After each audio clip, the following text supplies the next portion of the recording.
n minus 1, n minus 2, so on up to 1 are the exponents of the variable. अगला हमारा आज का जो क्वेश्चन है वो ये है कि what is the degree of a polynomial, what is meant by the degree of a polynomial.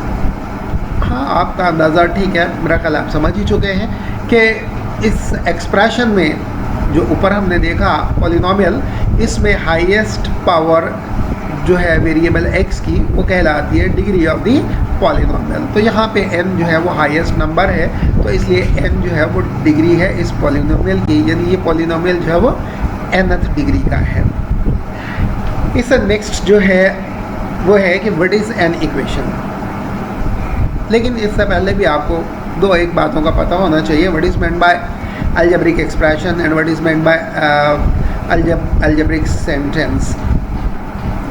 तो अलजेब्रिक एक्सप्रेशन जो होता है वो तो कोई भी पॉलिनोमियल जो होता है that can be called as an algebraic expression, या एक से ज़्यादा अलजेब्रिक टर्म्स जो हैं वो प्लस या माइनस के साथ उन्हें कंकैटिनेट कर दिया जाए या मिला के लिख दिया जाए तो वो बन जाता है एक अलजेब्रिक एक्सप्रेशन. लेकिन दो अलजेब्रिक एक्सप्रेशन के दरमियान जब किसी लॉजिकल ऑपरेटर के ज़रिए कोई रिलेशन कायम किया जाता है तो अब वो बन जाता है एक अलजेब्रिक सेंटेंस जो कि ट्रू भी हो सकता है या फॉल्स भी हो सकता है.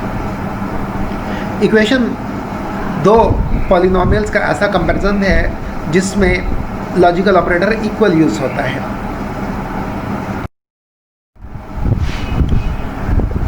हाँ जी, what is meant by quadratic equation. An equation consisting of one expression of degree 2 equals to 0 or equals to some other expression with degree 2 or lesser than 2 is called an equation. Or other statement, it can be defined in other way that an equation containing of square of variable but no higher power is called quadratic equation.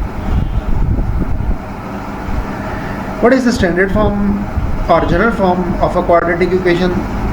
Ax square plus bx plus c equals to 0. It is called standard or general form of the quadratic equation. Some more knowledge about quadratic equation. What happens if a becomes equal to 0 in a quadratic equation? If a becomes 0, it means the first term ax square will be vanished because x square when multiplied by 0 becomes equals to 0. So the equation will become a linear equation. हाँ, what happens if b becomes 0? अगर b 0 हो जाए तो फिर क्या बनेगा? Definitely middle term जो है bx वाली वो 0 हो जाएगी, वो निकल जाएगी स्टैंडर्ड फॉर्म से. तो अब आपके पास इक्वेशन बन जाएगी A X square plus C equal to 0. A X square plus C equals to 0. This is called pure quadratic equation. ऐसी इक्वेशन जिसमें एक्स का एक्सपोनेंट 1 वाली टर्म जो है वो मौजूद ना हो तो वो इक्वेशन कहलाती है, ऐसी क्वाड्रेटिक इक्वेशन कहलाती है प्योर क्वाड्रेटिक इक्वेशन. अपने इसी कॉन्सेप्ट को इस्तेमाल करते हुए एक्सरसाइज जो है 1.1 उसका पहला क्वेश्चन सॉल्व करने की कोशिश करते हैं. Let's see what is it. Right in standard form and point out pure quadratic equation. Equations हमारे पास दी गई है, उन्हें हमने एक तो स्टैंडर्ड फॉर्म में लिखना है. स्टैंडर्ड फॉर्म में लिखने के बाद हमने देखना है कि आया कि ये प्योर क्वाड्रेटिक इक्वेशन है या प्योर क्वाड्रेटिक नहीं है. हम इसका फोर्थ पार्ट सॉल्व करते हैं, बाकी भी सेम है बल्कि ईजियर है, इससे वो आप आसानी से सॉल्व कर सकेंगे. ये एक जो है रैशनल नंबर्स, रैशनल एक्सप्रेशंस पे मुश्किल इक्वेशन है. पहला rational expression x plus 4 over x minus 2 minus x minus 2 over x plus 4 equals to 0. तो ऐसे एक्सप्रेशंस जो हैं उन्हें सॉल्व करने के लिए एक से ज़ायद टेक्निक्स हैं. एक तो ये है कि एलसीएम लेके इसे सॉल्व कर लिया जाए, दूसरा ये है कि एलसीएम से थ्रू आउट मल्टीप्लाई कर दिया जाए.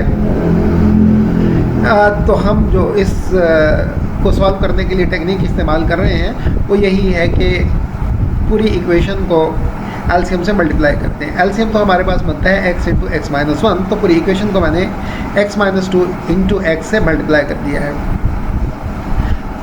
जाहिर सी बात है मल्टीप्लिकेशन जो है वो एडिशन और सब्ट्रैक्शन पे डिस्ट्रीब्यूटिव है, इसलिए x minus two into x जो है वो तीनों टर्म से बारी बारी मल्टीप्लाई हो गया है। पहले टर्म में x माइनस टू से x माइनस टू कैंसिल हो जाएगा, दूसरी टर्म में x से x कैंसिल हो जाएगा और आपके पास एक्सप्रेशन बन जाएगा x into x plus four minus x minus two into x minus two plus x square minus two x into four.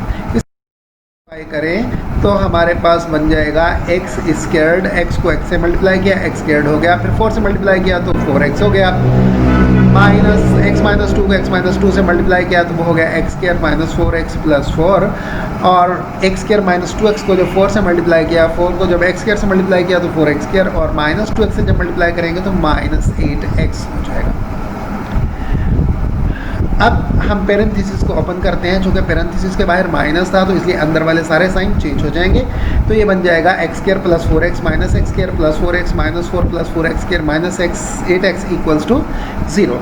तो अब एक्स स्क्वेयर प्लस वाला और माइनस वाला एक्स स्क्वेयर आपस में कैंसिल हो जाएंगे, बाकी 4x प्लस 4x 8x हो जाएगा, 8x minus 4 plus 4x square minus 8x is equal to 0। इनमें भी प्लस का 8x माइनस के 8x से मल्टीप्लाई से कैंसिल हो जाएगा और बाकी आपके पास बच जाएगा 4x स्क्वायर माइनस 4। तो इसमें आपने देखा कि x के एक्सपोनेंट 1 वाली कोई टर्म मौजूद नहीं है, यानी ये सिर्फ दो टर्म से मुश्तमिल है, x स्क्वायर वाली टर्म्स पे और x की पावर 0 यानी x से इंडिपेंडेंट टर्म पे मुश्तमिल है। तो ऐसी इक्वेशन जो होती है उसे हम कहते हैं प्योर क्वाड्रेटिक। जल्दी मुलाकात होगी इंशाल्लाह नेक्स्ट टॉपिक के साथ, तब तक के लिए अल्लाह हाफ़िज़।